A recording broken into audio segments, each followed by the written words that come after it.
एक बात वाज़ेह करना चाहता हूँ, इंडिया इतनी जुरात करे, जो 93,000 बंदूकें पाकिस्तान से छीनी थी सरेंडर करते वक्त, वही बंदूक 10-10 गोलियों के साथ हमें दे दे, फिर हम देखें पाकिस्तान कैसे लड़ते। ना हमें एटम बम की जरूरत है, ना हमें मिसाइल की जरूरत है, आपकी सिर्फ वही।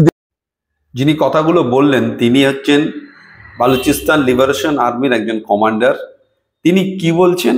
তিনি বললেন 1971 সালে পাকিস্তান সারেন্ডার করার সময় 93,000 সৈন্য যে সারেন্ডার করেছিল, সেই 93,000 বন্দুক আর সঙ্গে 10টা করে গুলি শুধু আমাদের দিয়ে দিন। তারপরে পাকিস্তানকে কি করতে হয়, পাকিস্তানের সঙ্গে কীভাবে লড়তে হয় সেটা আমরা দেখে নেব। আমাদের মিসাইল কিংবা অ্যাটম বোম দরকার নেই। আজকে পাকিস্তানের সৈন্যদের অকাত কোন জায়গায় পৌঁছেছে এই ভিডিও থেকেই পরিষ্কার। তবু এই নির্লজ্জ পাকিস্তানের কিন্তু লজ্জা হয় না।